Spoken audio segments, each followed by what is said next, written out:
Welcome to Haunted Talks, the official podcast of the Haunted Walk, offering ghost tours and paranormal adventures in Kingston, Ottawa, and Toronto, Ontario, and online experiences to anyone in this mortal realm. My name is Jim Dean. I am the creative director, and it is my privilege to be your haunted host for this episode.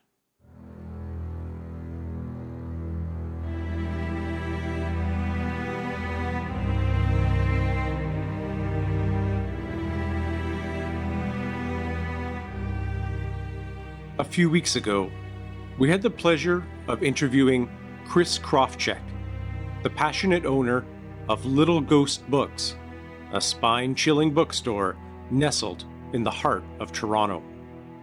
We delved into the intriguing world of running a horror-themed bookshop and received a treasure trove of recommendations to spookify our summer reading lists.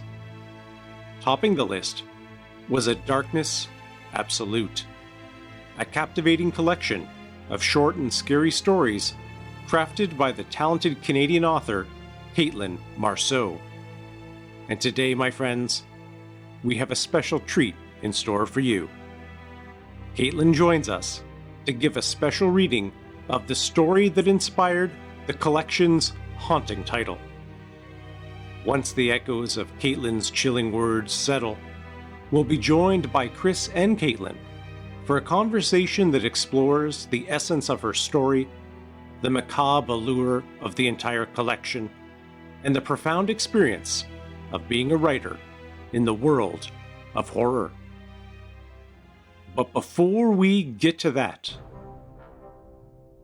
do you love ghost stories? Are you intrigued by dark history? Join us on a haunted walk, the ultimate spooky adventure in Kingston, Ottawa, and Toronto, Ontario. Our expert storytellers will take you on a journey through the city's most haunted locations, sharing chilling tales of ghostly encounters and unexplainable happenings. From haunted jails to forgotten graveyards, the Haunted Walk will transport you to another time and place. Join us on a spine-tingling paranormal adventure. Book your tickets now at hauntedwalk.com. Don't forget, as a Haunted Talks listener, you can get 15% off your ghost tour tickets for any of our cities, Kingston, Ottawa, and Toronto, by using the promo code Haunted Talks when purchasing your tickets on our website, hauntedwalk.com. On our website, you can also find information about our online experiences, which can be enjoyed from anywhere in the world. Spend an eerie night in with our Haunting at Home online paranormal adventure, or grab a spot around our virtual haunted campfires and hear some of the best storytellers in the world share their favorite creepy stories. Information on our Haunting at Home, virtual haunted campfires, and our in-person ghost tours can be found on our website, hauntedwalk.com. And if you're enjoying our episodes, please consider leaving us a 5-star review wherever you listen to us, and we would be honored if you recommend the show to anyone you know who loves things that go bump in the night. Be sure to follow us on Facebook, Instagram, TikTok, and Twitter, all at Haunted Walk, for the latest updates, new episodes, blog posts, and some finely curated spooky memes.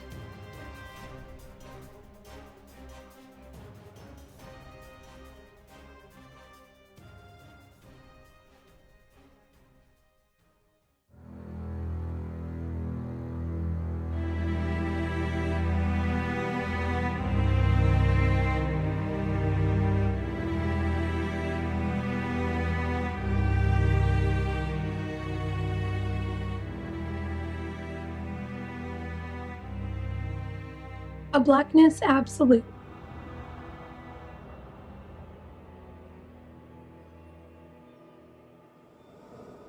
The step groans underneath her weight. She grabs the rung of the ladder hard, her knuckles turning white as the wood digs into the fleshy part of her palm. Her heart is hammering so hard she swears she can feel the vibrations from it in her spine, and she wants to climb back out of the hole, but instead forces herself to go deeper inside. As she descends further into the earth, strong hands wrap around her waist and help lower her into the abandoned mine shaft. Not too bad, right? Liam asks her. Right, she lies unconvincingly. According to the diagram my dad's friend gave me, we have one more ladder to go down at the end of the shaft, and then we can really get exploring.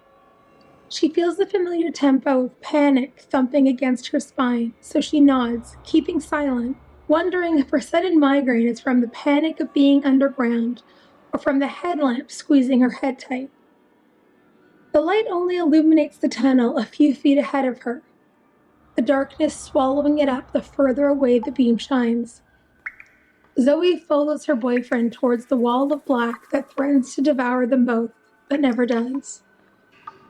They walk through the narrow tunnel, dirt and rock crunching under their sturdy boots, the two-way radio clipped to her belt swinging back and forth, gently clanging against the plastic water bottle that hangs next to it, thumping into her leg with every step. How long did you say your dad worked here? She eventually asks when the silence becomes too much. Not for long, maybe a year or two. The mine closed down shortly after he started working in it, and then he and his crew were moved to the Kieran's mine in Val d'Or. That's quite the commute. Liam laughs. Yeah, well, he was happy to move closer to his family in Malartic. Hell, I think he was just happy to move closer to civilization. There's no one out here. The thought chilled her. Liam wasn't wrong, though. The mine was north of Villebois and had been abandoned since the early 80s, when the river of gold had seemingly run dry, and one of the smaller runoff tunnels had collapsed on a miner. The community that had sprung up around the mine had vanished just as suddenly as it had appeared. Now, all that was left were the kilometers of empty tunnels which ran under the ground and deep into the face of the mountain, and derelict houses that had never been sold, only abandoned when the local economy had collapsed. Although it wasn't much of a tourist spot, it brought the occasional adventurer looking to explore the lush woods or the sprawling tunnels beneath the Earth's surface. Unfortunately, Zoe was neither of these things. She hated the woods with its insects and dangerous animals, and the idea of wandering a mine filled her with dread, not excitement. But when Liam's dad had passed away of lung cancer earlier that spring, he'd felt compelled to adventure to the places that had marked his father's youth, in an attempt to reconcile the loss and reconnect with the man who'd raised him. So, secretly reluctant, she had joined him on the nearly 9-hour drive from Montreal to the middle of nowhere, so he could finally visit the mine his father had once worked during a sliver of his youth. Zoe hoped the trip was cathartic for him, because she had no plans of making it again. He stops at the lip of another opening, bending down to inspect the wood of the ladder. It must seem sturdy enough because he begins to make his way down, moving slowly as he tests his weight on each rung before stepping onto it freely. Zoe follows, jaw clenched, as the space gets even darker. The videos hadn't been lying when they said there was no light inside a mine, and while she had been expecting it to be dark, she hadn't expected it to be so absolute. Liam digs the map out of the pocket of his bag and lays it on the ground, his headlamp illuminating the worn paper. He traces his finger along one of the blue tunnels, the lines and notes meaning little to Zoe. He smiles up at her while he folds the paper and puts it back in his pocket. Okay. So as long as we stick to this tunnel and don't veer off down any of those little side tunnels, we should be okay and have an easy enough time navigating everything. As long as they're within a clear line of each other, we shouldn't have any trouble with the radios. He unclips his radio from his belt and turns the knob at the top. There's a soft click as the two-way comes to life, and he presses the button on its side as he speaks into the receiver. Can you hear me? Her radio is silent. She takes it off her belt and turns it on while he tries again. Can you hear me? He asks, his voice now ringing clearly from her device. "Yes," she says into her radio, her voice sounding clear from the two-way in his hand. He clips the radio back onto his belt and smiles at her. "Good. Okay, let's get exploring." He takes off down the shaft, and although Zoe knows he expects her to take off in the opposite direction, she follows him down his length of the tunnel. The air is thick and makes her chest hurt, and she desperately wants to turn back around and climb out of the hole she followed him into. But she knows how important the trip is to Liam, so she stays. "Can you believe my dad used to be in this tunnel all day, 6 days a week from sunup to sundown?" Zoe remembers his pale, sickly form in the hospice bed, fingers stained black from years underground, his lungs riddled with diseases thanks to decades spent in bad air, breathing dangerous gases. She can. It must have been difficult for him, not getting to see the sun like most people do, always spending his time in the dark. I wonder why he did it for so long. Oh, he loved it. The man was practically a mole. I think the hardest part for him was being forced to give it up. He wasn't the same when he lost his job. It's like he didn't know who he was anymore. I think he just kept mining until the day Ow! Liam stops dead in his tracks, hissing under his breath. "What's wrong?" "I think I stepped on a fucking nail." He stands on one foot and tries to turn the other towards him, grabbing his ankle to hold the leg steady, but loses his balance and lands hard on the sore foot. Liam cusses loudly, hissing between clenched teeth as he limps to the side of the tunnel and leans against one of the wooden support beams to look at his injury. Dirt and a few pebbles coming loose from above. Crack! The noise is deafening, and the two of them look at each other in confusion. Zoe's heart nearly stops as she watches a support beam behind Liam shift, the rotted wood finally giving way after doing its job for 40-plus years. What starts off as a light shower of dirt is quickly an avalanche of earth and stone.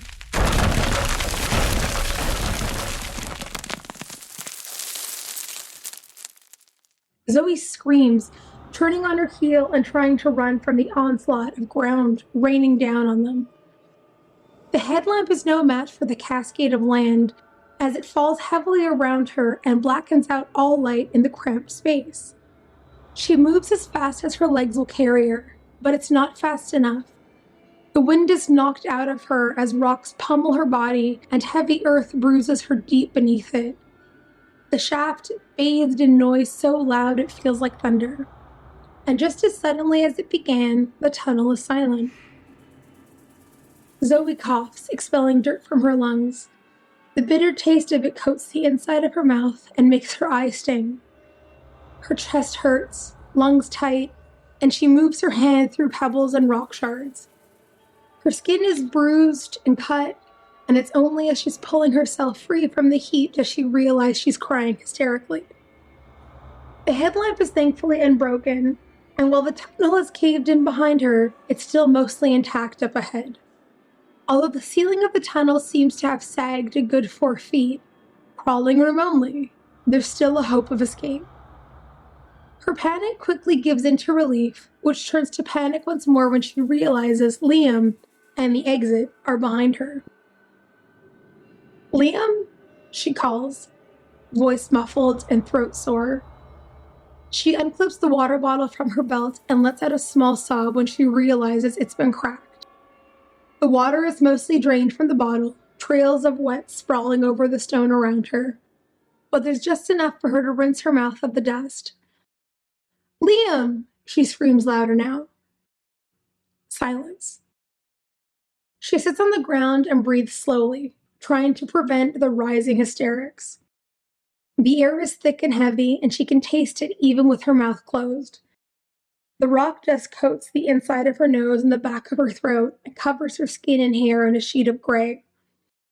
She takes stock of her injuries and is relieved to see that, apart from a few scratches and bumps, she's largely unhurt. Something crackles by her side in the dirt, and it takes her a moment to realize that her two-way radio has come free from her belt. She digs through the rocks and finds a small plastic device. There, Zoe, there. Relief washes over her as she holds the radio close to her mouth, pressing the button on its side. Yes, Liam, are you okay? Can you hear me? Can't you? Where? You? I'm on the other side of the cave-in. Where? On the other side of the cave-in. Okay. To me. The map says to follow then right. Not to the end of the hall, then right. Okay? You're cutting out. I can't hear you. Follow the path. The end. Then need to turn right. Go to the end. Make another right. So I go to the end of the tunnel, turn right, go to the end, and turn right again. Yes, the map. It should get to me. The thought of moving through the blackness alone sends her into a cold sweat, but she knows the exit and Liam are on the other side of the rock wall. If she's going to get out, the only way there is through the mine. Okay, I'm coming to you. Don't move. Careful. She clips the radio back onto her belt and begins to crawl through the rubble, the sharp stones digging into her arms and legs as she maneuvers through the tunnel, ripping into her jeans and cutting through her thick sweater. Before long, she knows she's bleeding. The minutes feel like hours in the void under the earth. The only thing that reminds her of the passage of time is her lungs, burning in her chest, and the dryness in her mouth. She keeps licking her lips, trying to keep them from splitting in the dry air, but it only makes them worse. Finally, she begins to reach the end of the tunnel, the ceiling getting taller and giving her a chance to stand up. She brushes herself off, wincing as her hands skim over the raw skin on her knees, the blue denim soaked with her blood appearing brown in the dim light. She takes the radio from her belt and presses the button, speaking into it excitedly. I'm at the fork. I'm going right, she tells him. He doesn't answer. Liam, can you hear me? Silence. Sweat beads along her forehead and rolls down her back as she looks down the tunnel into the nothingness that waits for her. She turns the two-way radio off and on before trying to contact Liam again. But the line stays dead. She knows why they're not working. As long as you're within a clear line of each other, we shouldn't have any trouble with the radios. But it doesn't bring her any comfort as she looks into the darkness of the abandoned mine. She doesn't want to go forward. She wants to go back, but she can't.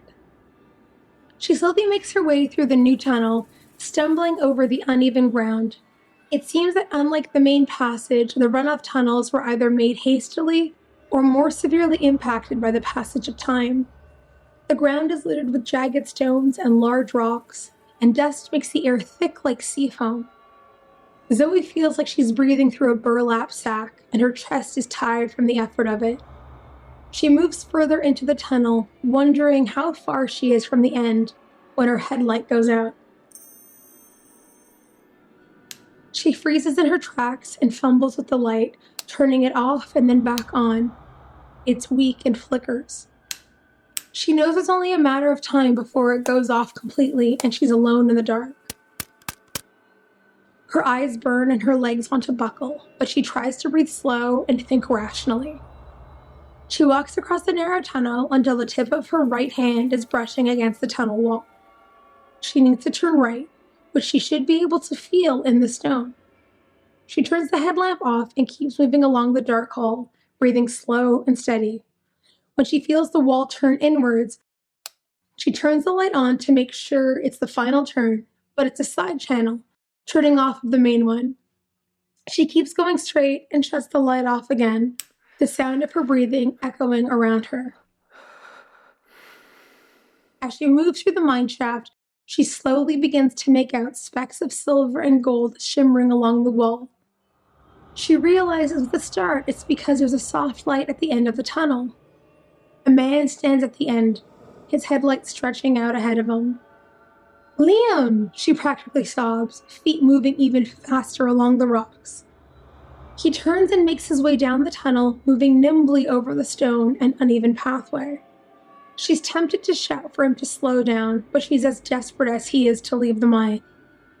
As he gets to the end of the tunnel, he makes a left turn and continues down a narrow path into the darkness. I thought you said we had to go right, she calls, a voice too loud in the confined space. If he answers her, she doesn't hear it from how far away he is. She stands at the fork in the path and is about to argue when the light begins to fade from around her. Not wanting to be left alone in the dark, she follows after him. This tunnel is narrower than the last, and as she moves through the mountain, she can feel the passage growing narrower and narrower. Her lungs are struggling to draw in oxygen, and she's tired enough that she doesn't have the energy to call up for Liam to wait. She just crawls behind him through the rock, her arms and legs burning with each inch forward. A wooden beam lies across their path, but Liam is able to lift part of it up and get himself past it.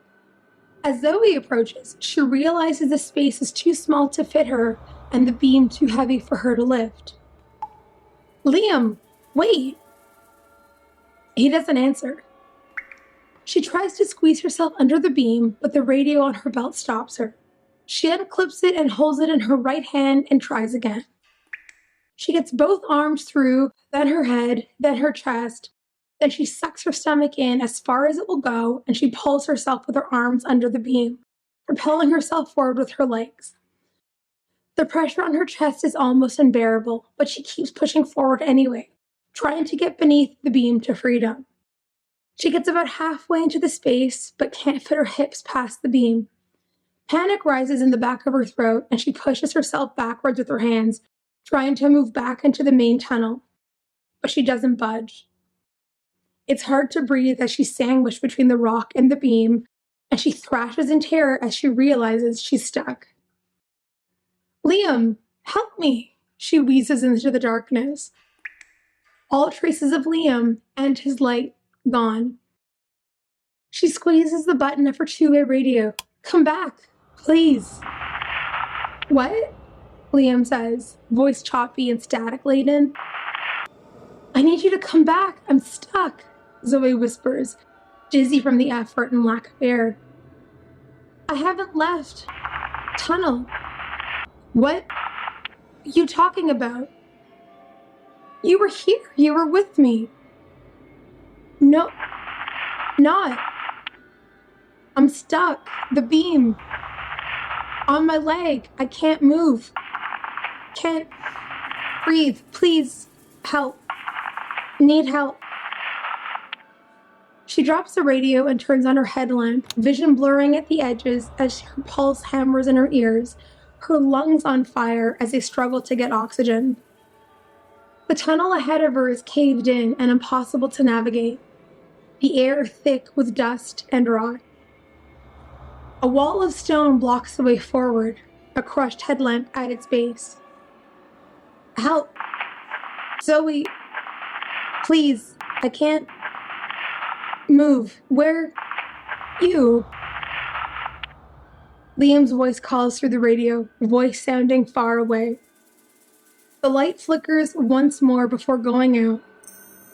The blackness around her, absolute.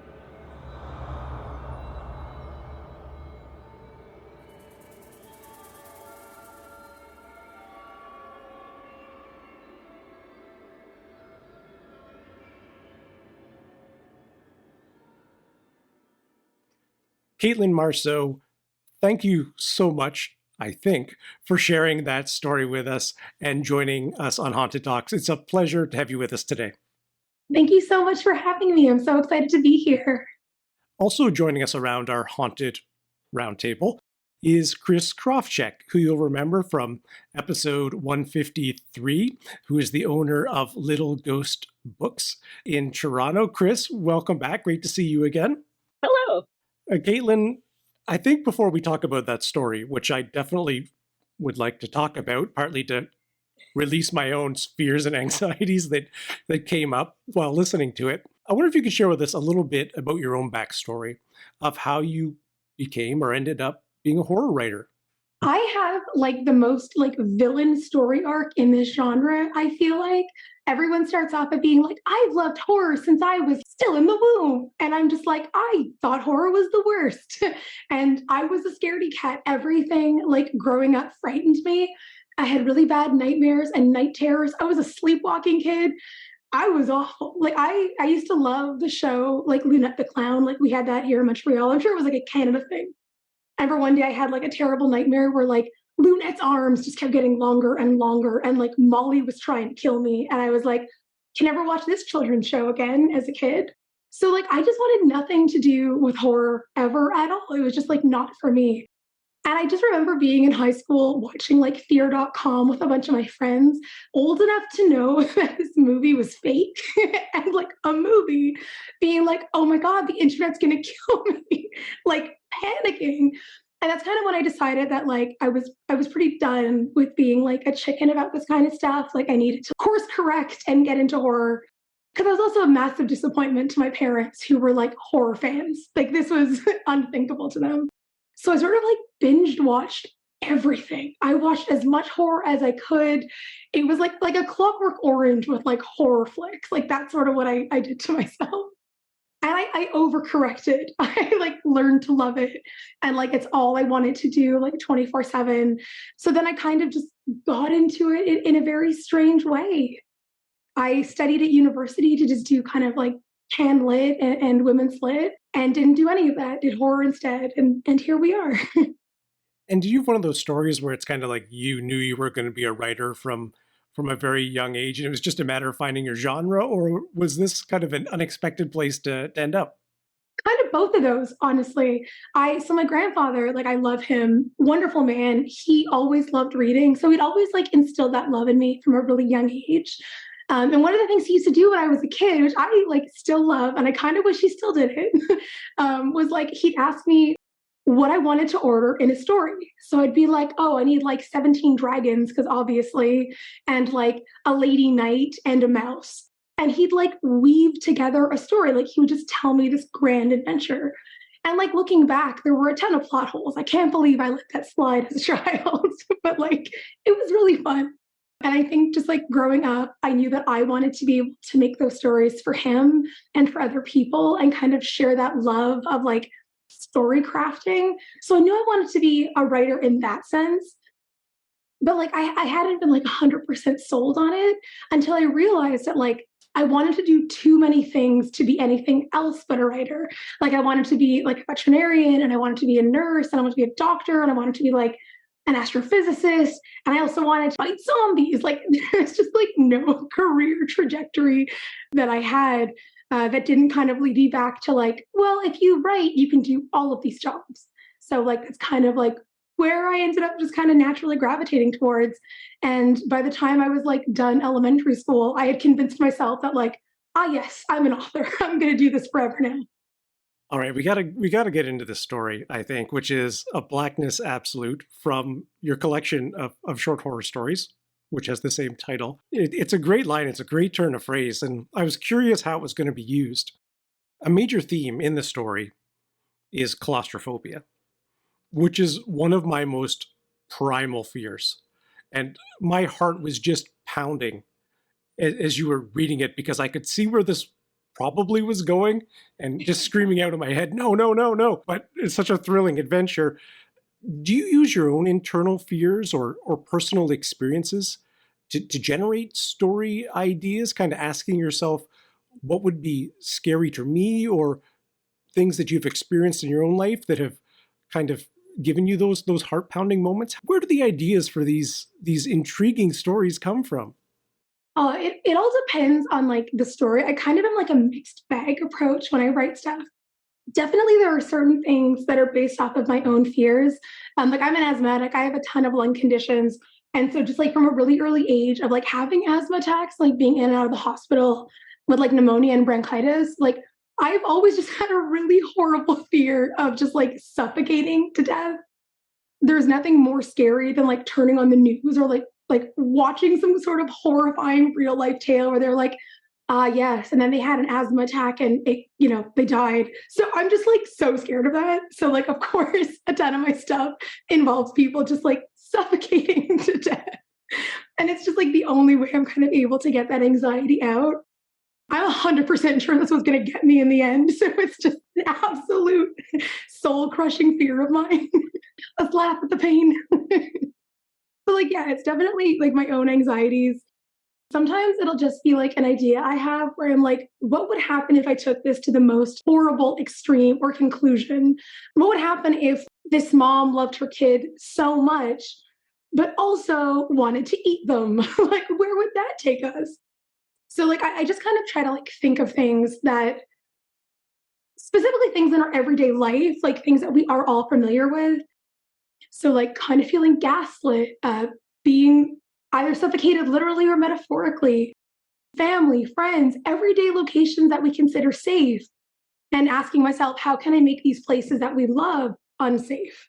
How can we make these people we care about suddenly terrifying when they would otherwise be like, someone we would turn to for comfort? And that's really, I'd say the most of my ideas come from is really just kind of taking this what if and like running with it. But in the case of this story, it's a deep rooted anxiety. We picked this book for our book club, so we had a lot of fun reading this collection as a class. There's about 12 of us, which was very fun. But part of what was talked about during book club was thinking of the short story collection as kind of a mixtape. And I wanted to know what led you to the decision of putting the title track first. In this case, it was just like I wanted to set the tone for what people could expect. I didn't want them getting this collection because like some of the stories in it, like most of the stories in it are like pretty like upsetting with like no happy endings. But like I would argue that like A Blackness Absolute is one of like the more hopeless ones.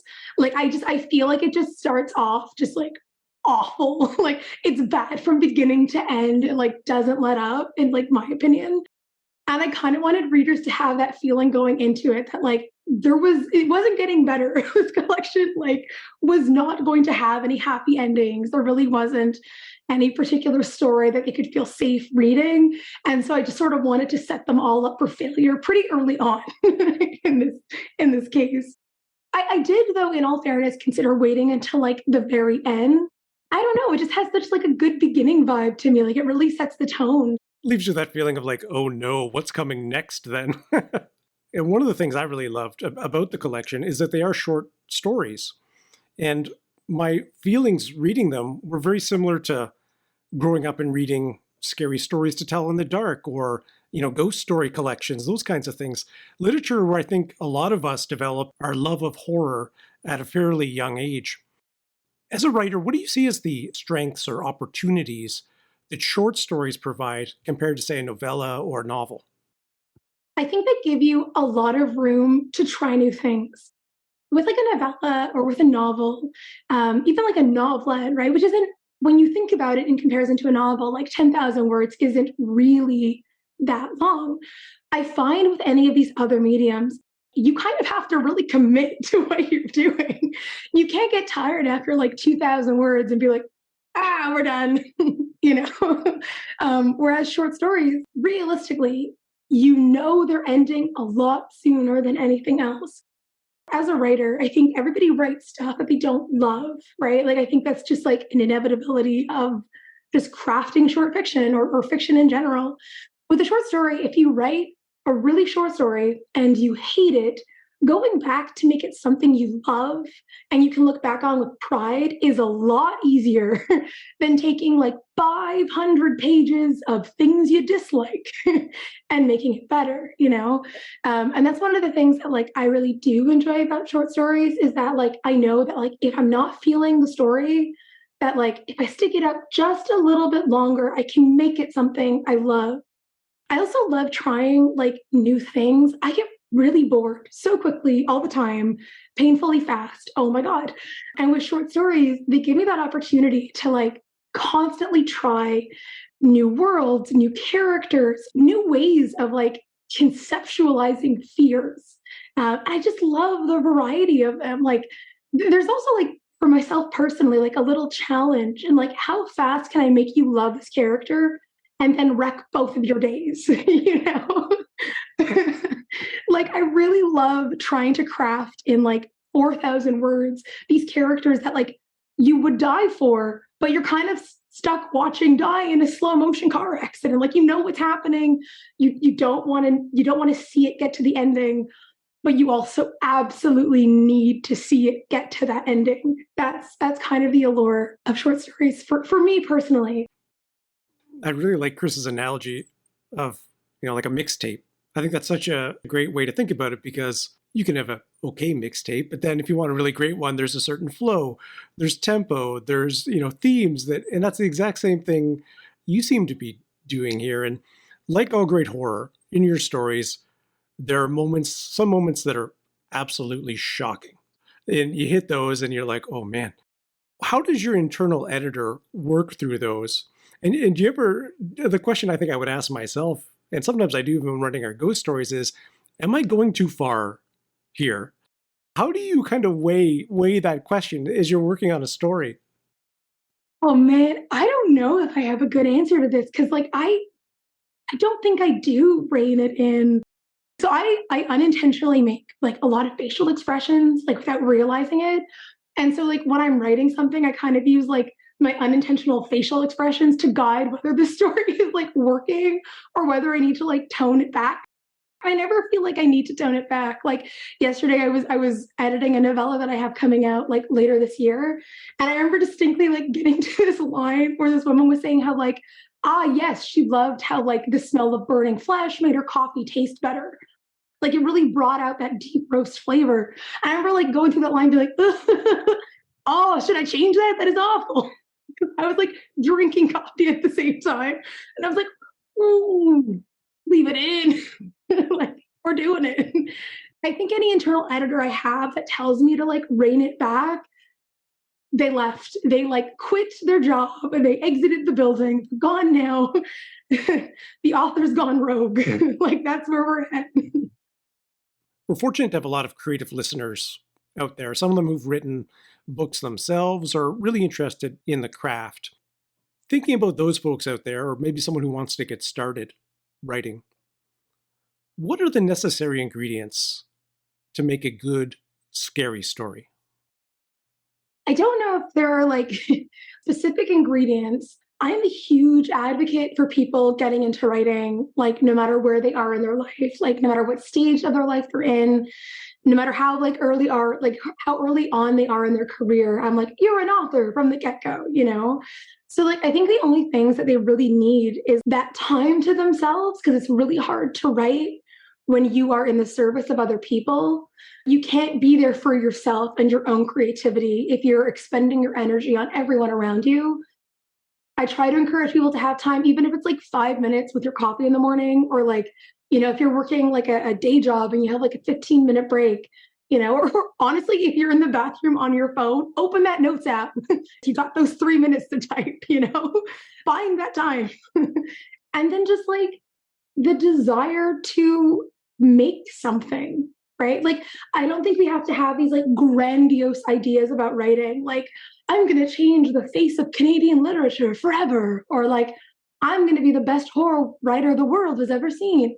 I think it can be something as simple as I really want to be able to express my love for like my life. I really want to be able to explore my own anxieties around childbirth. I really want to talk a bit more about like XYZ, right? Like, I just feel like all you need is like a passion to create something that's meaningful to you.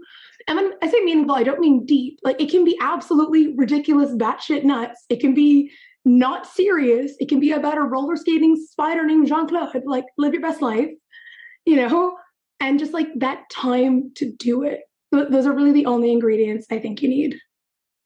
I was also wondering if you have any advice for all the new Canadian authors looking to submit, if there's anything you can tell them about doing submissions that might be helpful or horrifying, to hear from someone who's actually done it. I think the big one that like I'm sure they know, but like to really know and sit with is like you're gonna hear no a lot, and that's not a bad thing. right? Like, I think a lot of writers get a rejection or are told like their work doesn't fit. And then they take it to heart and they think like, oh, I'm a bad author. My writing's garbage. Like, I'm never going to succeed. You will. You'll be fine. This just wasn't the submission for you. This like just wasn't a good fit for your writing. And more accurately, their publication wasn't the right fit for your story. Like, your story is better somewhere else, and that's okay, right? It's that whole joke about they're trying to put like a square peg in a round hole kind of thing. Like, there's nothing wrong with you being a square peg. It just was a round hole, and that's just not where this goes. So, you got to get used to that idea of like being rejected and not taking it personally, because there's nothing personal about it. And the other one is like, be Canadian. Be Canadian in your writing. There was like this whole thing on Twitter the other day where I kind of mentioned like, it was like this bad writing advice. It was like some of the worst feedback you've heard on like your writing. And like the one that I had talked about that I thought was really frustrating was like, nobody cares about Canada. Like, don't write about Canada. Write about the US. Everyone likes America. Or like, okay. Or like, set it in England. And I'm like, okay, but what if I didn't? And what if I don't? I think Canadians, a lot of the time, were told that like Canada doesn't matter in like a literary or even kind of global arts way. Like, we see a lot of like films that are great, but we're like, oh, they're Canadian films. We'll dismiss our own art, our own media a lot of the time. And it's like we're almost ashamed that it is unabashedly Canadian. One of the things that makes great horror set in Canada great is Canada. The location is fantastic. Canada lends itself to being a great setting for horror all the time. This country's a nightmare. Like, just like, landscape-wise, this place is the worst. Make your story Canadian. Have Canadianisms in your story. Because not only do I personally think it like lends itself well to horror, but like if you're not from Canada, you're like, ooh, what is this place I'm reading about? This is so cool. And if you are in Canada and you see your city or a city mentioned, you're like, holy shit, they mentioned like my city. I know the city. I live in the city. And there's like that really cool connection you have. Be unabashedly Canadian in your writing. It's okay. You're totally allowed. No one will take it personally. And rejection. It stings, but it's okay. My final question for you, Caitlin, touches on something you spoke about a little bit, but I wonder if we can maybe dive a little deeper. That's the one thing I've noticed is that some of the most lovely and friendly people, and I think I would include both of you, Caitlin and Chris, in this, are capable of writing or engaging in some incredibly dark and shocking material. And I often wonder why that is, as it seems on the surface to be very contradictory, of course. But on the other hand, I wonder if there's some therapeutic value for writers such as yourself in embracing the dark side of your personality, if you will, in a constructive and positive way.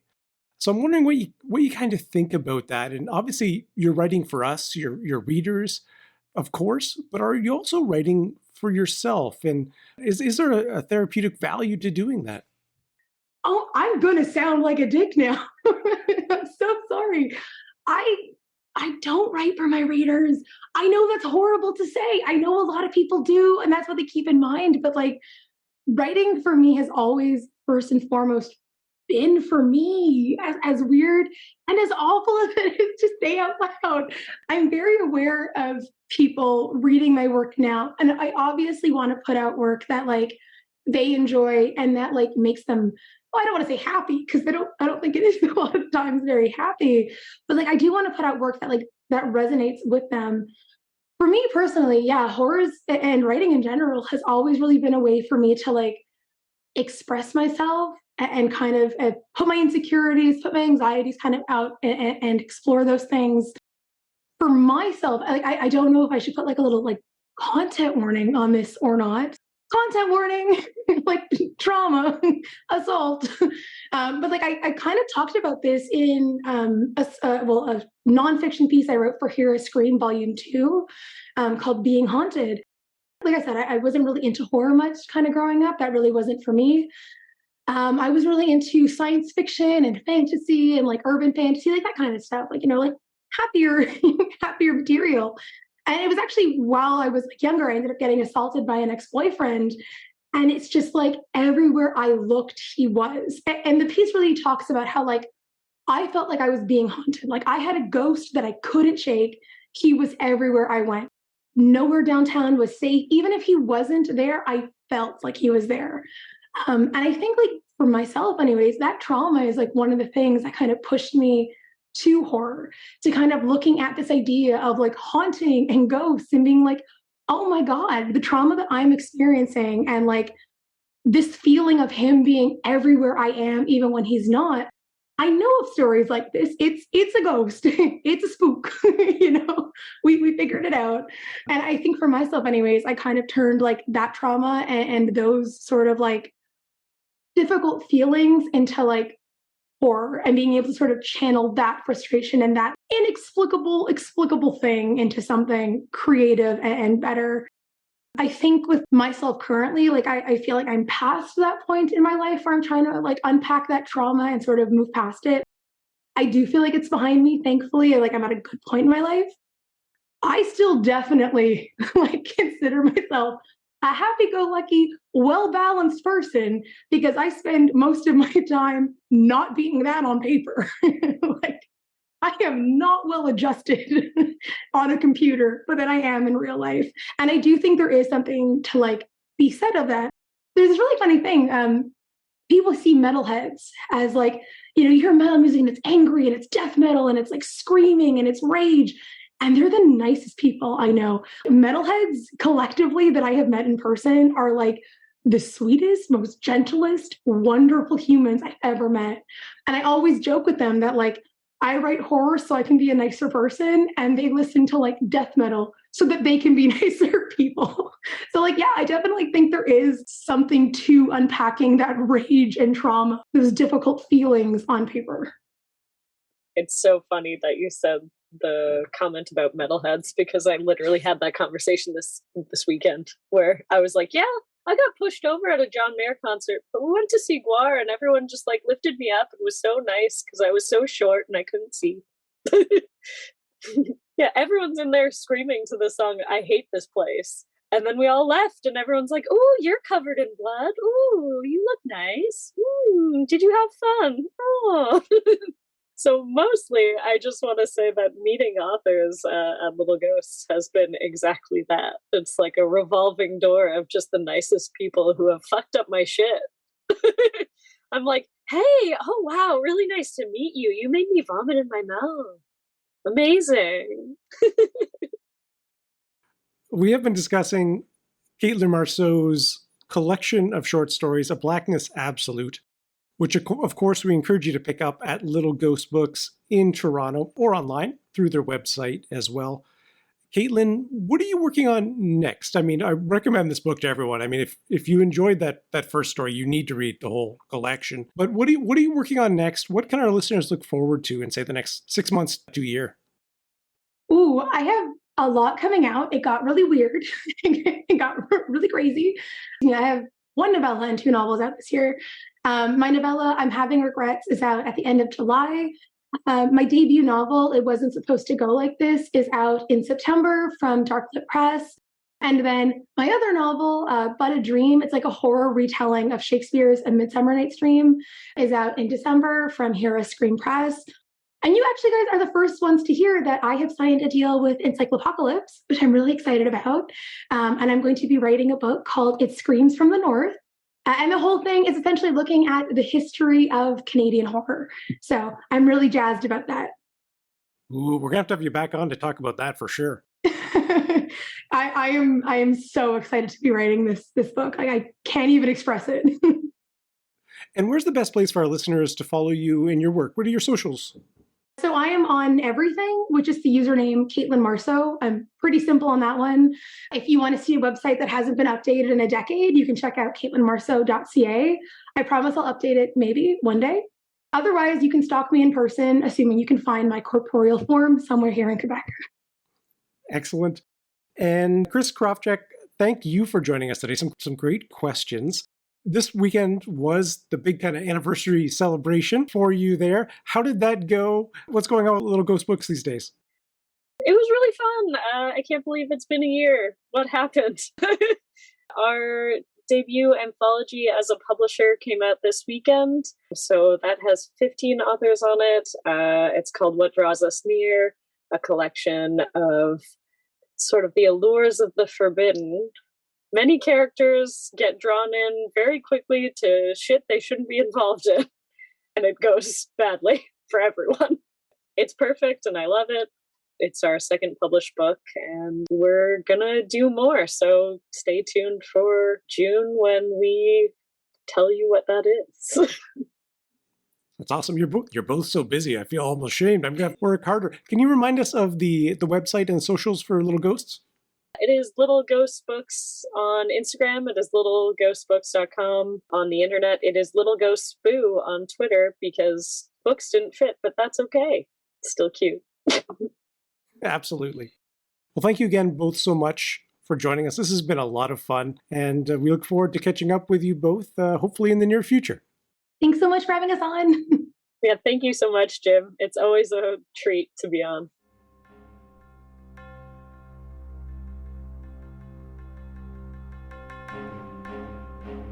I really enjoyed my conversation with Caitlin Marceau and Chris Krawczyk. I would like to thank them once again for being here to share their insights and their talents with us. I hope you will pick up a copy of Caitlin's collection at Little Ghost Books in Toronto or wherever you get your spooky fare. For information about our in-person ghost tours in Kingston, Ottawa, and Toronto, as well as our online experiences, including the Haunting at Home and our virtual haunted campfires, please visit our website, which is hauntedwalk.com. Be sure to follow us on Facebook, Instagram, TikTok, and Twitter, all at Haunted Walk. Be sure to follow the show wherever you listen so you know when the new episodes come out. And if you have a moment, if you could leave a 5-star rating and review wherever you listen. As always, a special thanks to our Haunted Talks team, including Michelle Dennis, our outstanding audio editor. Until we meet again, sweet dreams.